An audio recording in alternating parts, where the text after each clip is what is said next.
Steve Spencer here from SMB Capital, prop trading firm, New York City. Today's video, I'm going to discuss with you how to change your trade plan on the fly. Every day before the market opens, we have a rigorous process where we select the stocks we're going to trade.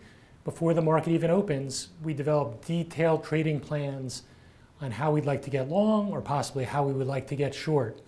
Then sometimes things change and we will adjust our plans on the fly. Sometimes those things will happen before the market even opens or sometimes afterwards. And so today's video, I'm going to walk you through a real life example of a stock that I changed my trade plan on the fly.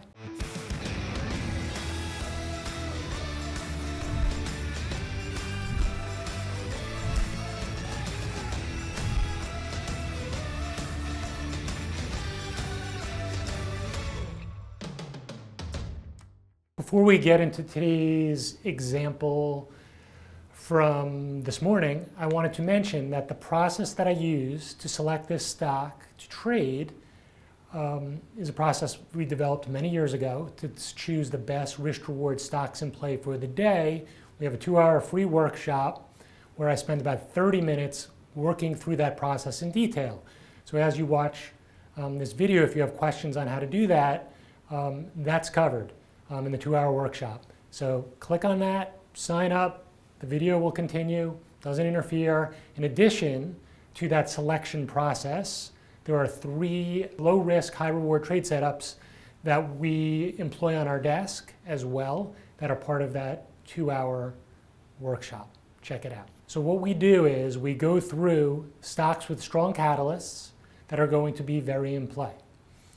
And when we go through that discussion, we talk a little bit about what are the key support levels, key resistance levels, whether or not we have a strong bias one way or the other, or in most cases, usually a stock that has a catalyst will gap higher or lower, and then we're looking to play off of key levels in that area.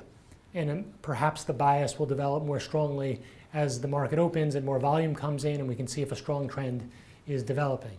So in the case of the stock that we're going to look at today, ARNC, the catalyst was actually they're no longer for sale.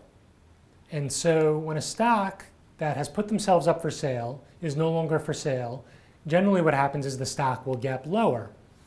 And depending on several factors, we will develop a bias and a game plan based on recent price action and some other factors. And so what happened in this case was I put it on the morning game plan. It had gapped lower. It was gapping below its all-time low, so there was no support, as you'll see from the game plan notes. No support.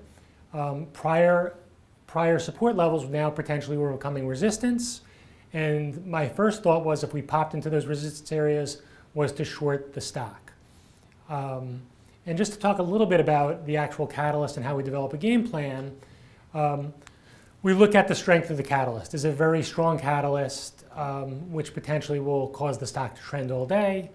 How are people positioned coming into the catalyst? Are a lot of people long it from lower prices or perhaps short it from higher prices? And then is that catalyst in the opposite direction of how people are positioned, which can add some pretty good fuel to the fire? Where is the stock trading versus its recent low or its recent high, levels that we can use to determine upside and downside and how people might jump in to take positions. We'll look at after hours volume or pre-market volume after the catalyst is announced. And we'll look at all of these things. And we'll look at the higher time frame chart and we'll develop a detailed trading plan. And so in the case of ARNC, they came out and said we're no longer for sale. And so I put it on the game plan sheet. As I mentioned already, I thought maybe it would pop into prior support. That would become resistance. But then, before the market even opened, CNBC had a story which basically said they confirmed that ARNC had rejected a $22 bid that had been fully financed from one of the top private equity firms. And what happened was a ton of volume started to come in the pre-market and the stock got bid up very quickly. And so, basically on the fly, I decided as the market opened, I was going to look to buy it into a pullback rather than sell it into strength.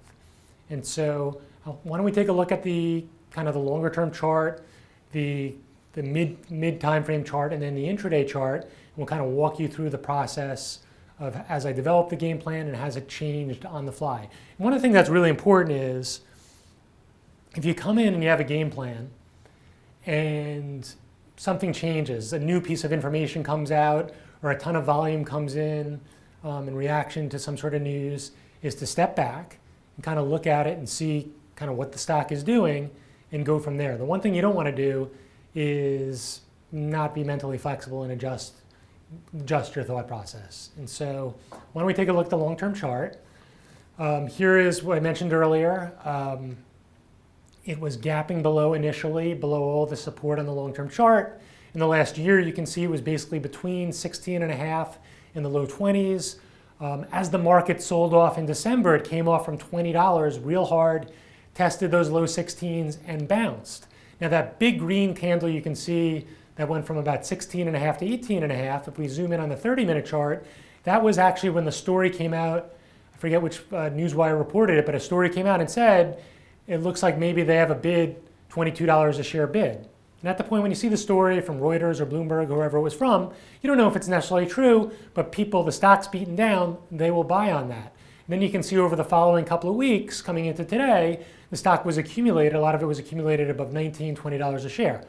So coming in, when they say they're no longer for sale, the first reaction is maybe that story wasn't true, maybe they didn't get a bid. And that's probably why it was gapping below $16, and people are shorting it, hoping that the people who are stuck long from 1920, they're going to panic out today. People are shorting it in the pre-market, and they hope that it'll just keep on going to the downside. But as I said, right when I started the morning meeting, CNBC was reporting that they actually had a firm $22 bid. The board of directors rejected that bid. When the board of directors, who have a fiduciary responsibility to consider a bid for the company, reject something at 22, that shows a level of confidence where you perhaps are going to see some larger buyers come in and buy, especially when the stock is gapping down into the $16, $17 area. So my mindset had changed at that point.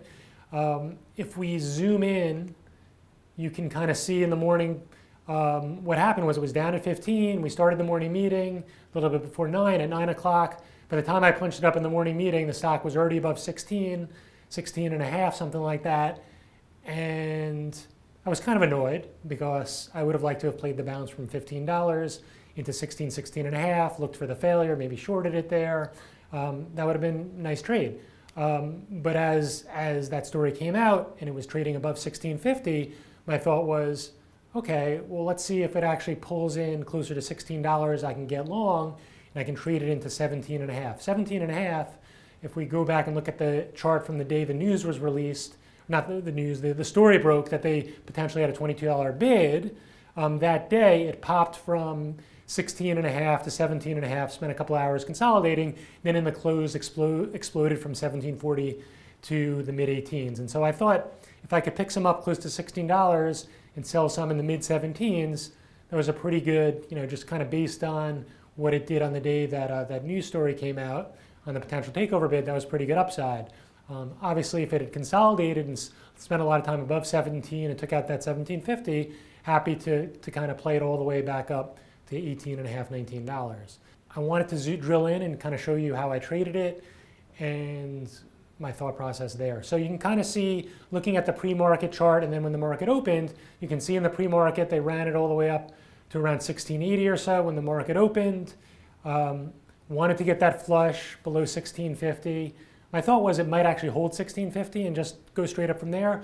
But ideally, from a risk-reward standpoint, was hoping they would flush it into 16, maybe catch some more people trying to short it, and then it would rip out, take the pre-market highs, and trade up to my target area. So what happened was it flushed on the open. I had bids in. As it got closer to 16, I had more and more bids. I didn't actually get hit at 16. I think I got some around 16.15, 16.20. Then it went out, it took the pre-market high out. And once I saw that strong 2-bar move there, you can see where it took out the pre-market high, I just bid at that point into 1640, which had been a kind of, you can't really see it on this chart here, but on the tape on the way down on the open, there had just been some buying in like the 35, 40 cent area. So I was looking to pay a little bit higher than I bought right on the open. And then I was looking to maybe lighten up into 17, sell a little bit more into 17.15. I think I'd already set a sell order there, and then get flat into 17.50. And that's pretty much how I traded it. And once I got flat, I didn't flip it to short. My bias was still long. I wanted to see if it pulled into 17 and held, maybe supported it there and continued the uptrend. In this case, it pulled back. It actually it failed at 17. So the only trade really the rest of the day was to look if it came back down into that 1630 to 1650 area, buy it there to see if you got a retest of the high later in the day, which I believe that it did do.